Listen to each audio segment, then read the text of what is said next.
From the Pocket Change release from Automan CA, the name of that tune there is called One Half Hard. And Chris, I know you never talked to this guy before, but he's been a fan of the Classic Metal Show since I met him about 6 years ago. He's part of the Killer Dwarfs, and you know our good friend Russ, right?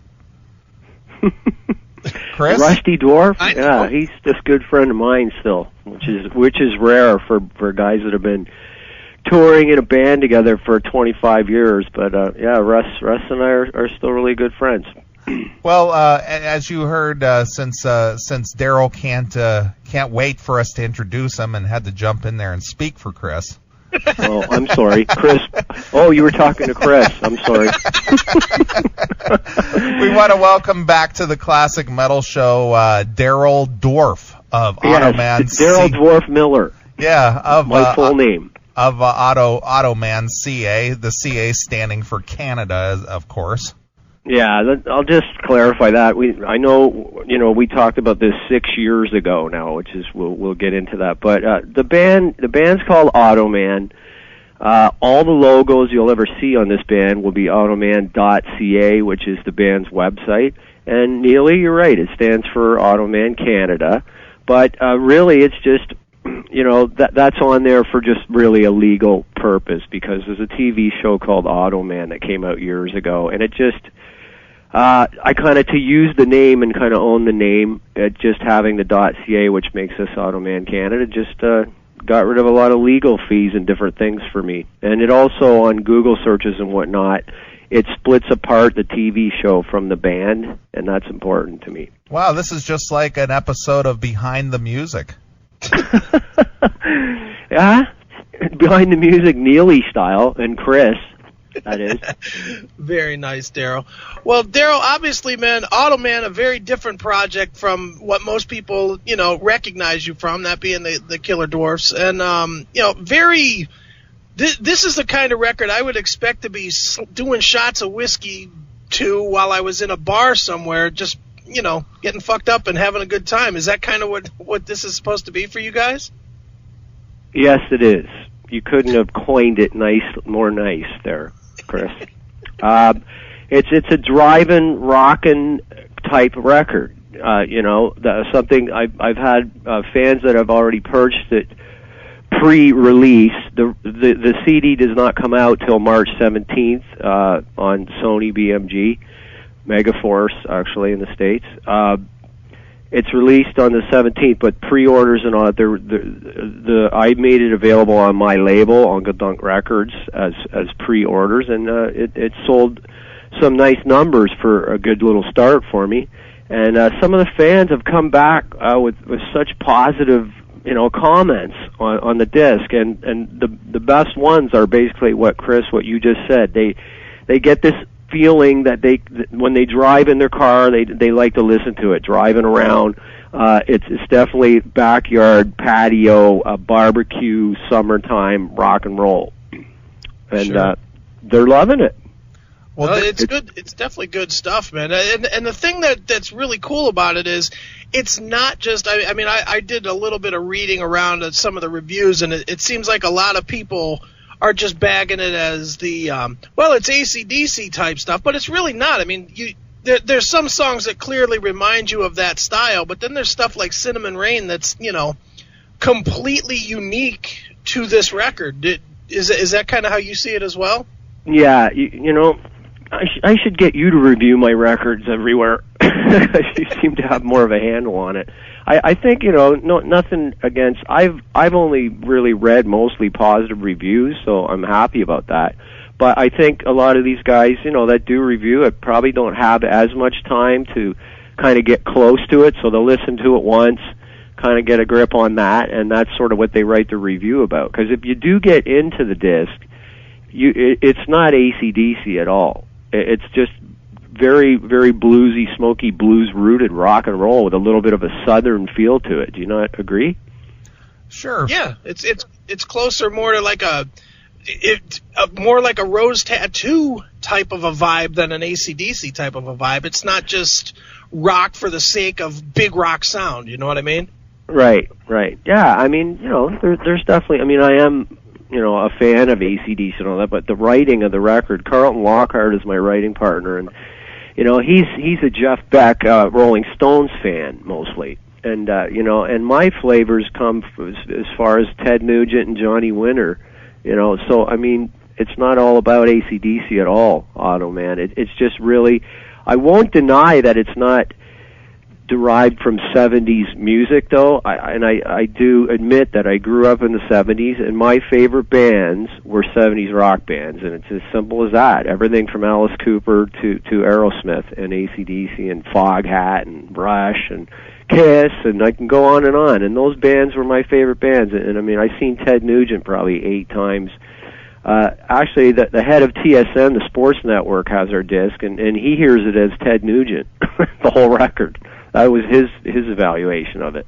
So I think everybody just hears something of their own into this. It's pretty strange to me, but I'm getting a lot of positive feedback from it, and I'm very excited about that. And I did finally get the right deal for the disc. As Neil and I were talking off air, it's taken me 6 years. People think this is like, wow, you know, great, you put this band together, and here you are, records coming out, first records coming out in March.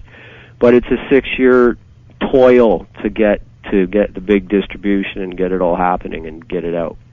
Well, Darryl, as I'm sure you're well aware of being in the business as you have been, and the fact that traditional rock and roll, guitar-driven, testosterone-driven rock and roll often attracts a male audience.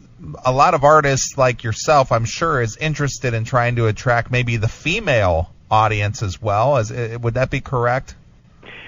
You know what? I'll take as many females as I can get. Well, I mean, I did some big tours with Motley Crue back in 2000 when I was drumming in this southern rock band called Laidlaw that I was in, that Nicky had actually signed, and that's all in the press. Everybody knows I was in Laidlaw for 7 years after the Killer Dwarfs. And I mean, Motley Crue is a girl band, you know, like half their audience is all women.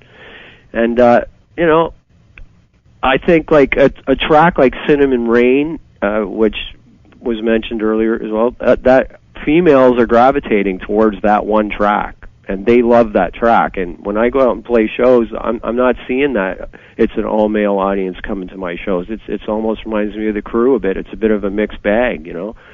Guys in my band are pretty good-looking guys, and you know they're a little younger than I am, and I don't know. Let's see what happens. We've yet to really do a tour. You know, this is going to be the first for us to get out and tour North America, which is all in the works right now.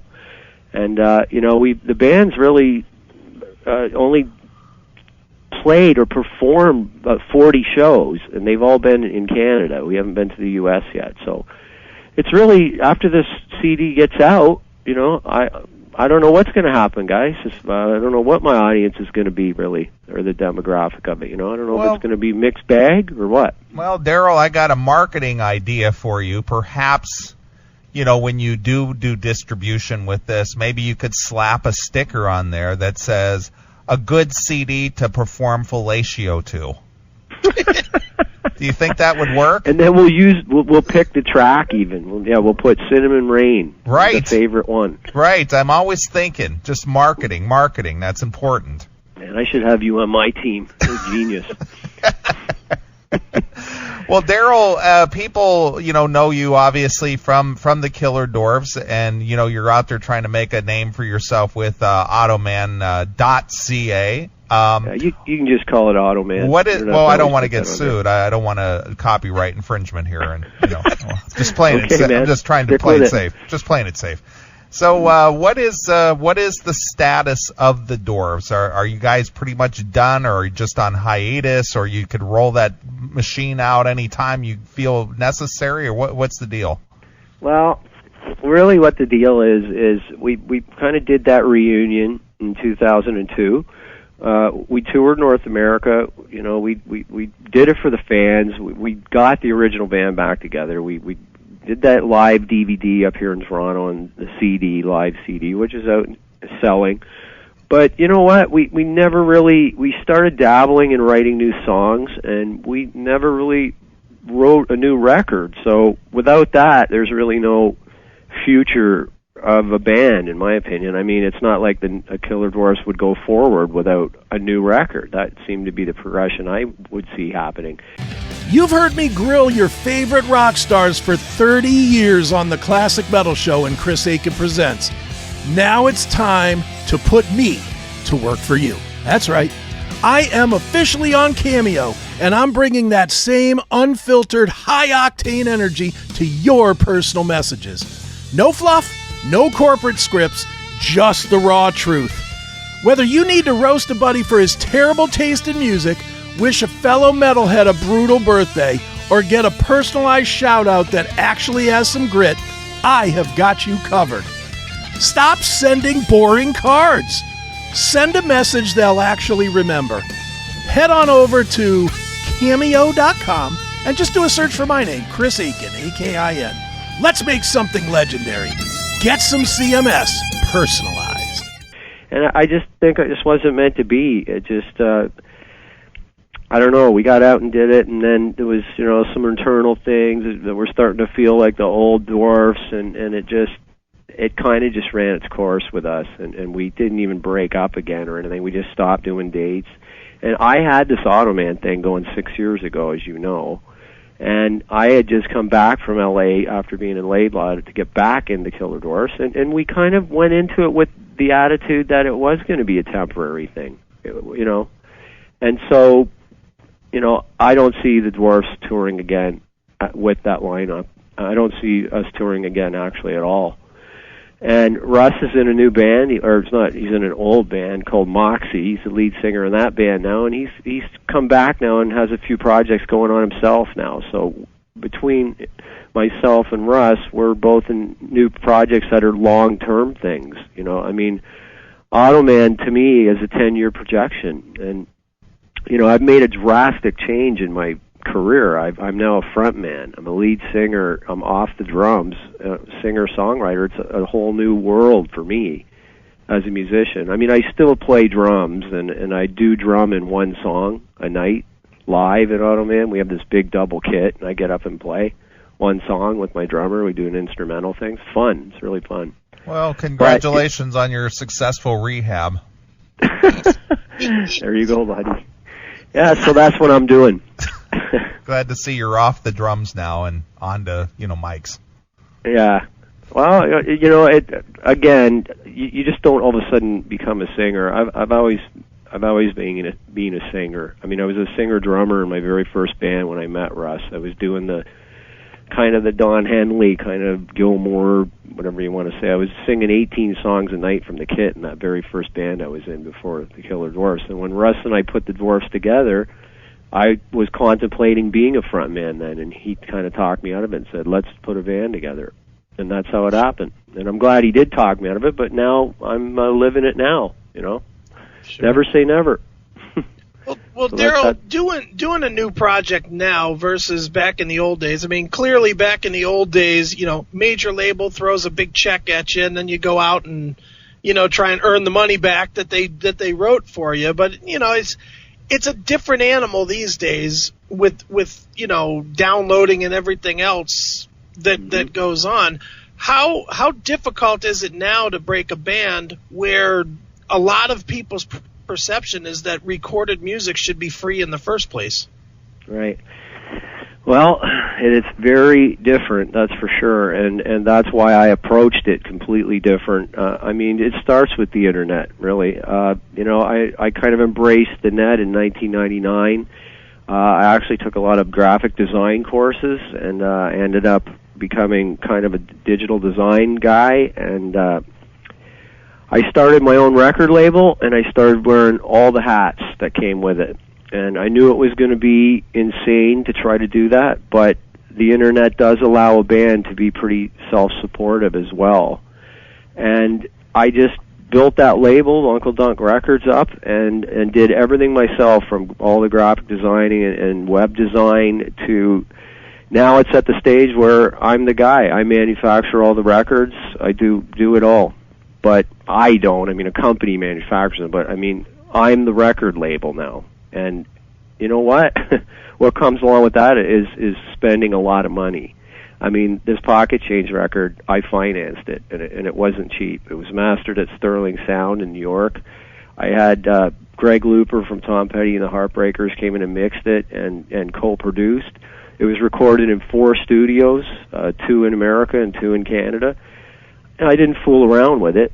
And, you know, for an indie-type record, it has a production quality of a major label. And, you know, Pro Tools and all these new toys that we now have recording records can help cut your budget a bit.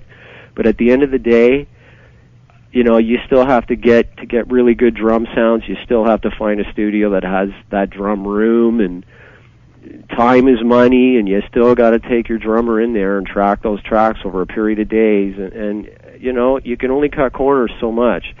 You know, Neely, when I first came on your show 6 years ago, I brought that calling card, that little EP that I had, right? And I still have it, as a matter of fact.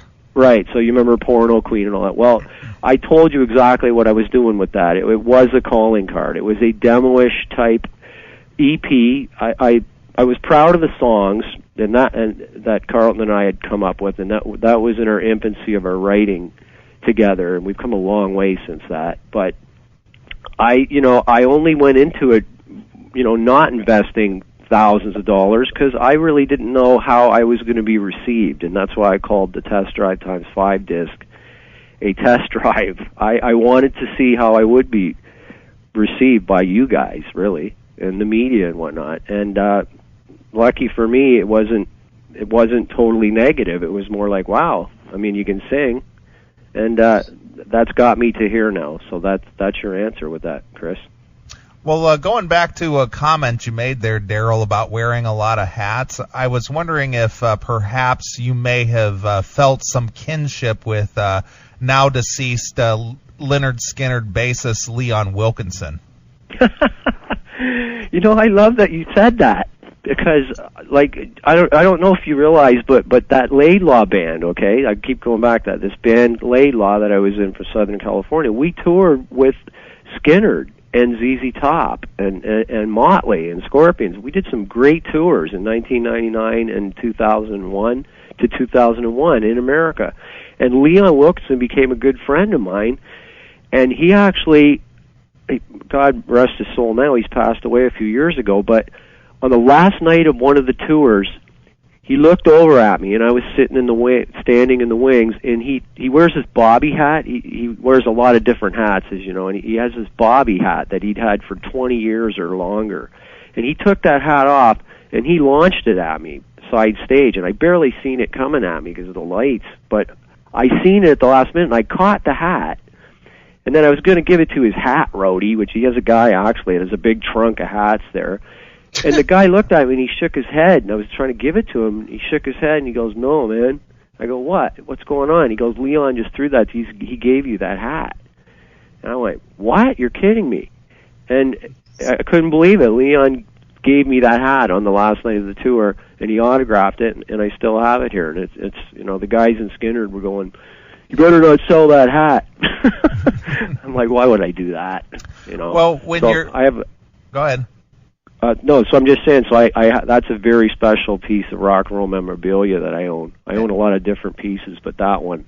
And to answer your question, I didn't want to get sidetracked. Yes, I do wear some hats, a couple, on stage. I have this big red top hat, kind of velvet crushed English-looking top hat, and that's became a bit of a showpiece with me. I really only wear it in one song a night.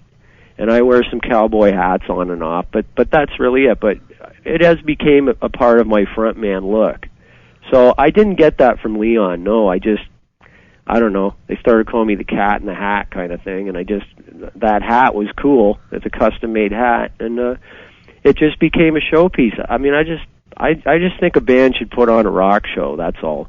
So I dress, you know, with some stage clothes and whatnot, and I just go the extra mile. You know, I got a nice back line built now, and I just believe that fans deserve more of a show. I mean, I still go see these bands, some of these new bands, and I won't name any names, but I swear they're still just standing there in T-shirts and jeans looking at their shoes, kind of the way the grunge thing was. I mean, I went and seen a lot of new bands lately that have big deals that are out touring. You agree with me? Absolutely. Well, Darryl, would you ever consider wearing a mitre on stage? I don't know, maybe. Or perhaps you could wear it sideways like a rally cap. There you go. Well, if I get bored of the two I wear now, I'm going to credit you with that one. If you ever see me out there with one, you get full credit. Sure. Well, Darryl, in a lot of reviews that I see out there, your vocals take a lot of comparison to Ted Nugent. Ted Nugent's material. Would you consider yourself a Derek St. Holmes type or a Charlie Huhn type? I think I got a bit of Derek in me. I use my range, like you'll see a wide range on that record, from a song like Mill Dog Blues that has that low kind of register, but then it goes high in the breaks, which is kind of that Derek St. Holmes tone.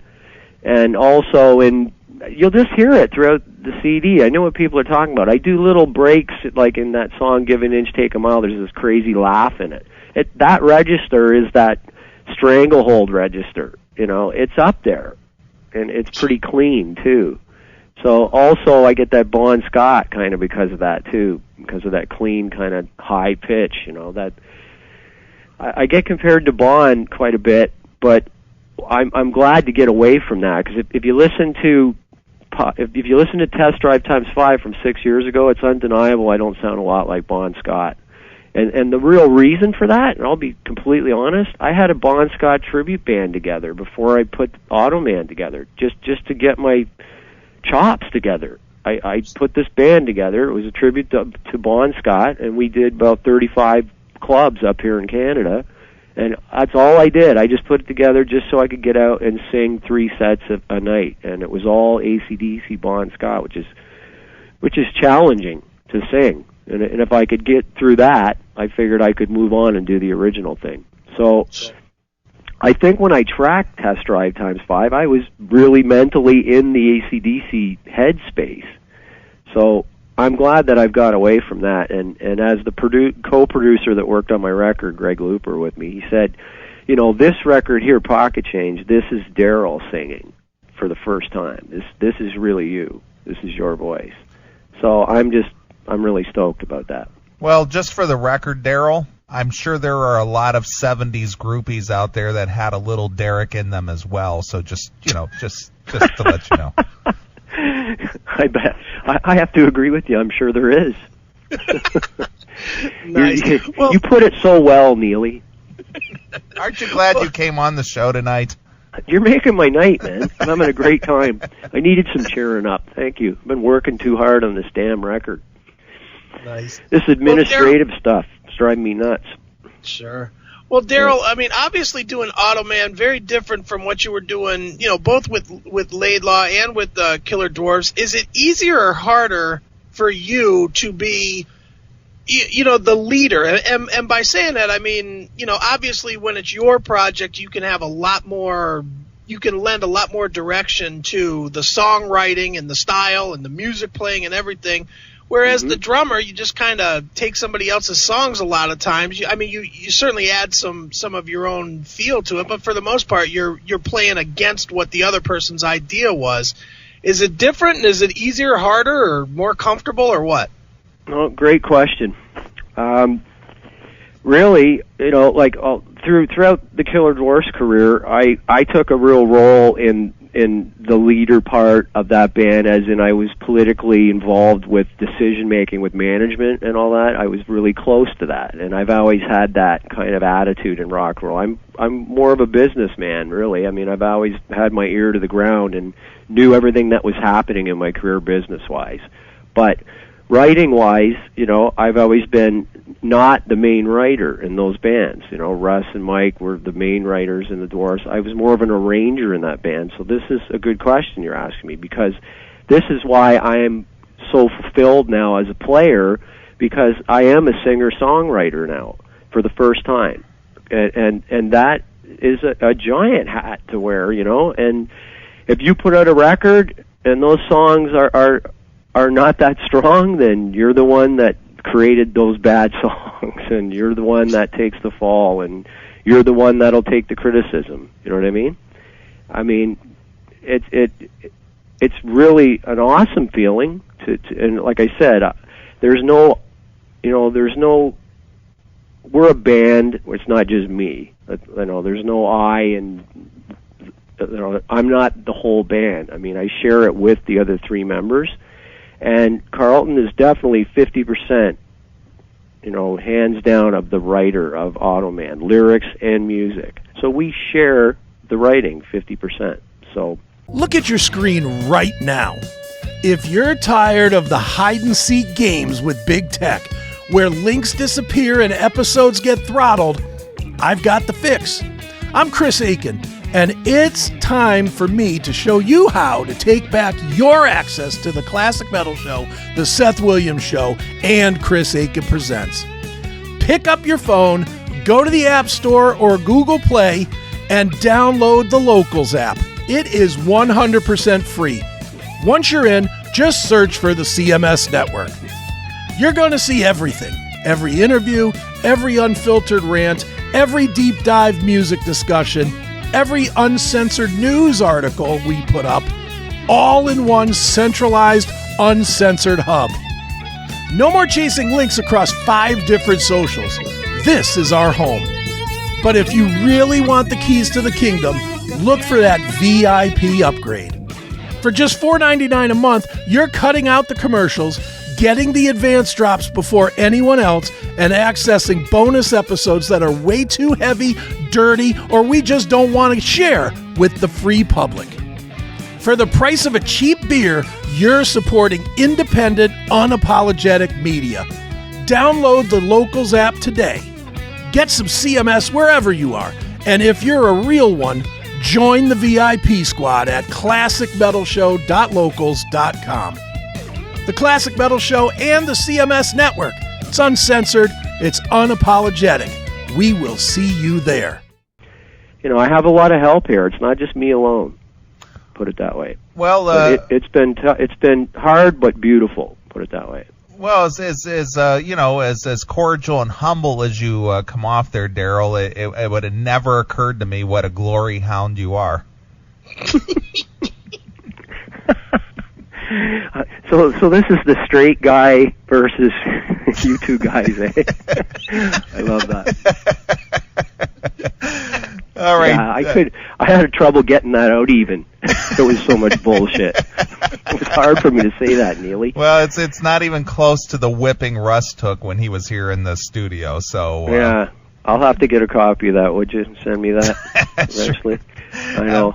Absolutely. Well, Darryl, the new CD called Pocket Change from Automan, and it is a solid CD. It's a long time in coming. I know you're very proud of it. I can hear the pride in your voice and just talking about it. And is there anything else about this CD that we haven't touched on that you'd like fans to know about? Not really, except that it's. I produced it, and then I brought in Greg Looper to help me co-produce. And the best thing I can tell fans about this CD is that I could have went in, and you guys will be interested in this too. I really could have went in and produced the shit out of this record. I could have went in and multi-tracked guitars for days. I could have done vocal, overdubs and take after take, and I could have spent so much more time on the disc. But I really wanted this Pocket Change CD to be able to be performed live by my band to the bone. It was very important to me that we could go recreate the feel of that record and sound of that record, including all the backing vocals, because my other two guys sing. It was very important to me that we go out, and if you came to a show to see Automan, that's what you would get live, just louder, And so it's a very honest recording. It's not overproduced, and that was very important to me.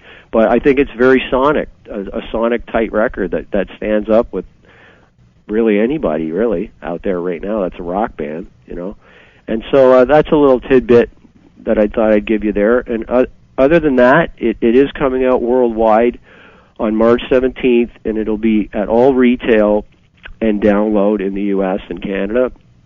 So you can get it at all your places, Best Buy and Walmart and iTunes online and all the download, Rhapsody, or wherever you feel like you want to go. If you're actually going to purchase it, you can go there to do it. And so that's it. Well, do you feel that it'll surpass the first week sales of Chinese Democracy? Oh, man, I don't have any expectations, to tell you the truth, nearly about sales these days. I don't know what to expect, and I don't expect too much. All I know is that we're living in a new time of rock and roll. There's no doubt about that. And, the way I have my label set up and everything, I don't have to sell millions of records to come out on top on this. I really don't, It's a different time, It's not like the big deal that the Killer Dwarfs had with Epic back in the day. We had to sell millions of records just to recoup. Well, I only have to sell thousands now, really. It's a different element now. It's really different. I just want to get out on the road. That's all I really care about. I just want to get out and tour. In the immortal words of AC/DC, it's a long way to the top when you want to rock and roll, right? Yep. and I would know it more than anyone, being in my 40s now. Holy shit, you're ancient. All right, well, Darryl, the fans can find you over at Automan.ca. That's AUTOMAN.ca. And do you guys have a MySpace or a Facebook? Yeah, go to the MySpace, because the MySpace is really cool because the player just loads and you can hear all the tracks for free on there right now from the new Pocket Change record. So go to MySpace/Automan CA. No dot. Just Automan CA. Go have a look there. There's some pictures and stuff, and you can hear all the tracks. Just sit and have a listen to them. And we got the rest of them too. We got the Facebooks and all that stuff. If you want to go hunt us down on there and YouTube and all that, we're on there. All right, well, drop them a note and let them know you heard Darryl here on the Classic Metal Show. Definitely. All right, Darryl, is that it? Yeah, I think we're covering it. You know what, guys? I really appreciate you having me on, man. It means a lot to me, and I really appreciate you.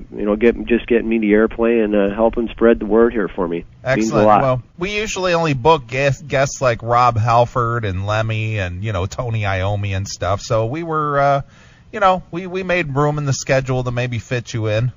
And I understand that. That's why I feel like quite privileged. So. Thanks. I mean, maybe this record will get me up there, another notch. That's what I'm hoping. Sure. I'm hoping. All right, Darryl. Well, we always ask our guests the traditional Classic Metal Show question. How has Lemmy from Motorhead influenced your career? He's made my drinking skills the top of my game. I've never been such an amazing drinker in the last few years because of Lemmy, and I thank him for that. I can slam Jack Daniels still at my age, like no tomorrow. Excellent.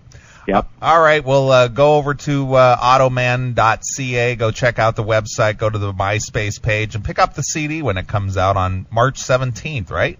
Yeah, St. Patty's Day, don't you know? Excellent. All right, fitting. All right, Darryl, it's been a lot of fun. So we always let the artists pick a closing song from their new disc. So what should we play, and maybe tell us a story about it? Let me think. Well, actually, let's play the single. This is going to be the first single, actually, that's officially going to go to radio. It's called Dig In Deep. Second track, I believe, on the disc.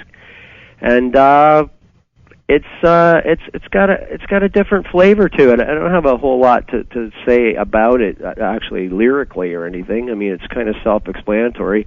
Pocket Change is in the lyrics, so I ended up using that as a kind of a coin, and that's what the title track, is what the CD's called. But Carlton Lockhart, my guitar player, I will talk about him just quickly. This kid is amazing. He plays with his fingers, left-handed, upside down. He's like a kind of like a Jeff Beck finesse type player, and you hear a difference. He's not just your ordinary guitar player, and he's undiscovered, and he's a real talent. And I mean, I could see this kid on Guitar Player magazine after our first real tour in the U.S. because he's very unique, and he shines in this song. You can really hear the feel. Like I said, he doesn't use a pick. He plays with his fingers like the Mark Knopfler type player. But he's a rock guitar player, and his favorite artists are the Rolling Stones and Jeff Beck. That's sort of his favorite artist, Keith Richards and Jeff Beck. That's his idols. Excellent. So, there you go. All right, well, here it is. This is Automan from their Pocket Change release, and this is Diggin' Deep, exclusively here on your classic metal show. Look, everybody, I have spent 30 years in the loudest rooms in the world, and I can tell you one thing for certain. I've got zero time for weak coffee or woke nonsense. Guess that's actually two things I don't care. If you're like me, you're tired of giving up your money to corporate sellouts who hate your values. You want a brew that's as unapologetic as a Marshall stack cranked to 11. Enter Blackout Coffee. This is bold, fresh roasted, 100% American grit in a cup. It's fuel for patriots who refuse to back down. Whether you're hitting the Patriot medium roast or the massive high caffeine kick of Brutal Awakening, this is the taste of real freedom and hard-hitting flavor. Stop supporting the bland beans of companies that don't stand for you. Head over to blackoutcoffee.com right now. Use my code, which is in the description, for an exclusive discount. You can save. It's time to wake up unstoppable. Blackout Coffee, folks. Fuel for patriots. Get yours now.